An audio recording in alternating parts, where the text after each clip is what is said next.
So this video is about hybrid orbitals. First of all, we'll talk about what is a hybrid orbital and why is the theory used, and then how are they actually created. So first of all, what is a hybrid orbital? Well, a hybrid orbital is a combination of different orbitals. So for example, you can have SP something, so SP2 or SP3 orbitals, which are a combination of s orbitals and p orbitals which change shape. You can also have combinations such as PD orbitals, however, at A level you will focus on SP orbitals. Why is the theory used? Well, the theory is used because it explains some of the peculiar bond angles that you find in molecules. Take methane, for example, CH4. So this is the 3D representation of methane, and the bond angles there are actually 109.5 degrees. However, the angles between different p orbitals, if you remember from my previous video on filling orbitals and orbital shapes and atomic structure, are 90 degrees. And the s orbital is just a sphere, so it actually has no angle. So how do we go from 90 degrees to 109.5 degrees? Well, the answer is hybrid orbitals. So let's have a look what a hybrid orbital is and how they're constructed. So again, we'll take methane, so CH4, and work out how we get those bond angles. So we take the ground state of carbon. It's 1s2, 2s2, and 2p2. If you don't remember how to fill the electrons in, refer to one of my previous videos where we're talking about filling the orbitals with electrons.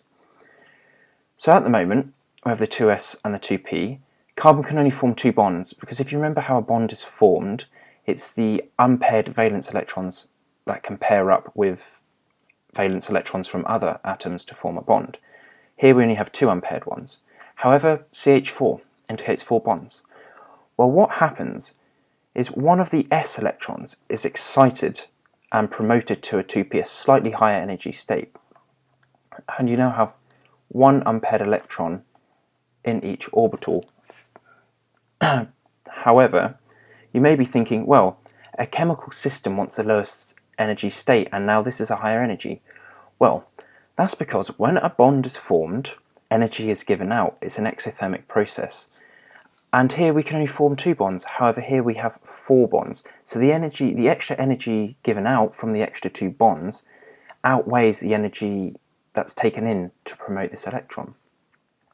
So we start in the ground state, which is 1s2, 2s2, 2p2. We excite one of the 2s electrons into a 2p orbital. Now, what happens then to create a hybrid orbital is this electron density rearranges to create SP3 orbitals. So the electron density has changed. So if you remember the shape of a s orbital, it's like that, and a p orbital is like this, and then a p subshell also has them on the other axes. Then this format kind of changes the shape, and down here I've put the shape of the SP3 orbital. So it's kind of an S cross between a P, because you've got the generic dumbbell shape. However, one lobe is a lot bigger than the other one, and that's where the S character goes. So these four SP3 orbitals are created. But what's the composition of an SP3 orbital? What actually is it? Well, it has a quarter of an s orbital and 3/4 of a p orbital. So this is known as a quarter s character and 3/4 p character, and it's quite easy to work out because you've got p3, 3, and that's where the 3 comes from, and s is the same as writing s to the 1. Anything to the power of 1 is just itself. So we've got a total of 4 parts, 3 parts being p, 1 part being s, so a quarter s and 3/4 p character. Now just a recap here, just to say that the energy that's given out from the 2 extra bonds outweighs the energy to excite the electron into a p orbital and the rearrangement of this hybridization. And this is how we get 109.5 degrees. Because all these orbitals are now identical, we haven't got a different shape, we haven't got different energy levels, they're now all on the same energy level. So they all have the same electron repulsion, meaning they spread out as far as they can, making every single angle in methane 109.5 degrees. So I'll just draw that out again for you in the 3D structure. and those angles there between every single hydrogen is 109.5 degrees. So you get a hydrogen and an s orbital coming here, and it would bond. You get a pair of electrons in there, one coming from the sp3 orbital and one coming from the s orbital and the hydrogen. So that's how they're created.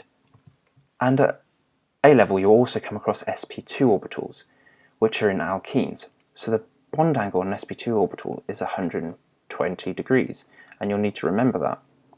We said it's from an alkene, but if you remember, how much s and how much p character has it got? Well, you remember anything to the power of 1 is itself, so we now have 3 parts total, 2 parts being p, 1 part being s. So it's 1/3 s character and 2/3 p character. It has a similar shape to the sp3 orbital, however this time there is an extra p orbital, because we've got the same ground state, we've then got the same excited state as earlier. However, only 3 of them rearrange to form hybrid orbitals, and one of them stays a p orbital. So we've got your p orbital there, you've got your sp2, 3 of them. So these can all form sigma bonds. However, this can form a pi bond. So if you remember, a sigma bond is, if we just took 2 s orbitals, is where they overlap in phase, and a p orbital is kind of a pi bond is a sidewards overlap of 2 p orbitals. So the electron density overlaps there, and you'll have sort of 2 electrons in that area. Now that's where you get alkenes. That's what the carbon-carbon double bond is. So you can get your sp2 to the hydrogens and an sp2 orbital there. So you'll have, if we just ignore this side for a minute, we've got one sp2 orbital there, an sp2 orbital there, an sp2 orbital there, and then the double bond comes from the pi orbitals. So that's the video on hybrid orbitals. Now you know how they are created and what they're used for and the angles involved for each one. Like I said, typically you'll come across sp3 and sp2 at A level. You may come across sp, however you won't come across anything other than that. Thank you for watching. Please like, subscribe and share for more videos. Let me know if there's any topics you would like me to cover in a new video. Thank you.